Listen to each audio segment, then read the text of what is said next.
পাশাপাশি তেমনিভাবে আরও কতগুলি শিরকি কাজে আমরা জড়িয়ে যাই। সেগুলির মাঝে একটি হলো জ্যোতিষীর কাছে যাওয়া।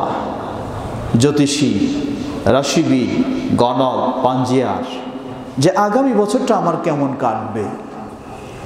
বছর শুরু না হতেই বিভিন্ন ম্যাগাজিন, দৈনিক পত্রিকা, টিভি সব ক্ষেত্রেই দেখবেন শুরু হচ্ছে সেই জ্যোতিষীবিদদের, রাশিবিদদের বিভিন্ন রকমের বর্ণনা।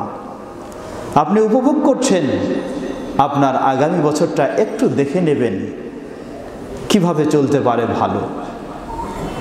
ভবিষ্যতের খবর একমাত্র আল্লাহ সুবহানাহু ওয়া তাআলা জানেন, আর কেউ জানেন না। এই রাশিবিদ নয়, রাশিবিদ নিজের খবরও জানে না। এই জ্যোতিষী নিজের তথ্যও কিছু জানে না, মানুষের তথ্য সে কি জানে। আল্লাহ রাসূল সাল্লাল্লাহু আলাইহি ওয়াসাল্লাম বলেন, মান আতা কাহিনান আও আররাফান ফাসালাহু লাম তুকবাল সালাতুহু 40 লাইলা, রাওয়াহু মুসলিম। সহিহ মুসলিমের হাদিস। যে ব্যক্তি কোনো জ্যোতিষীর কাছে যাবে, কোনো রাশিবিদের কাছে যাবে, কোনো গণকের কাছে যাবে, কিছু জিজ্ঞাসাবাদ করবে, তারটা বিশ্বাস করবে না, খালি যাবে, লাম তুকবাল সালাতুহু 40 লাইলা, 40 রাত পর্যন্ত তার সালাত কবুল করবেন না আল্লাহ সুবহানাহু ওয়া তাআলা। নাউযুবিল্লাহ। হাদিস সহিহ মুসলিমের হাদিস। ওয়ামান আতা কাহিনান আও আররাফান ফাসাআলাহু ওয়া সাদ্দাকা বিমা ইয়াকুলু ফাকাদ কাফারা বিমা উনজিলা আলা মুহাম্মাদিন সাল্লাল্লাহু আলাইহি ওয়াসাল্লাম, রাওয়াহু আবু দাউদ। যে ব্যক্তি কোনো জ্যোতিষীর কাছে যাবে, কোনো রাশিবিদের কাছে যাবে, কোনো গণকের কাছে যাবে, ভবিষ্যতের খবর দিতে পারে বলে দাবি করে এমন ব্যক্তির কাছে যাবে, কিছু জিজ্ঞাসা করবে, জিজ্ঞাসার জবাবটাকে সত্য বলে বিশ্বাস করবে, ফাকাদ কাফারা বিমা উনজিলা আলা মুহাম্মাদিন সাল্লাল্লাহু আলাইহি ওয়াসাল্লাম, তাহলে মুহাম্মদ সাল্লাল্লাহু আলাইহি ওয়াসাল্লামের প্রতি যা নাজিল হয়েছে সব কিছুর প্রতি সে যেন কাফের হয়ে যায়। নাউযুবিল্লাহ।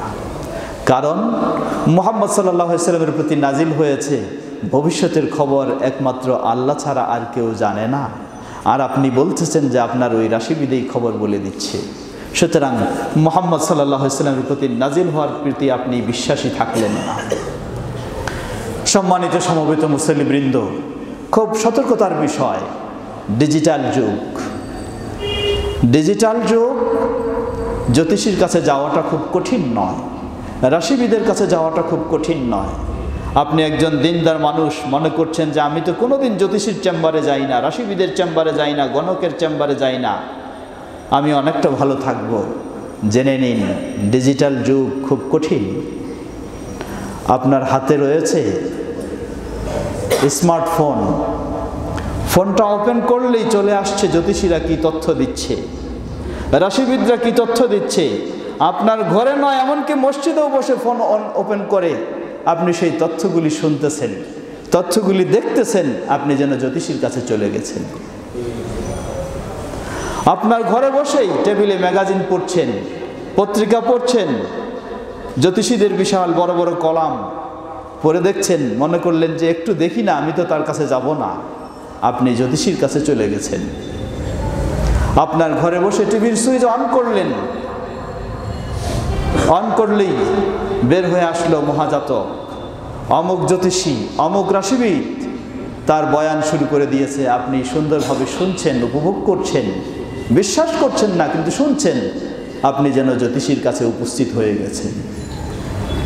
সুতরাং ডিজিটাল যুগ যেমন সহজ যুগ তেমন কঠিনও বিষয়। অতএব বিষয়টি সতর্ক থাকবেন। যেটি ইসলাম বিষয় নয় তা অবশ্যই বর্জনীয়, যেখানেই থাকুক না কেন।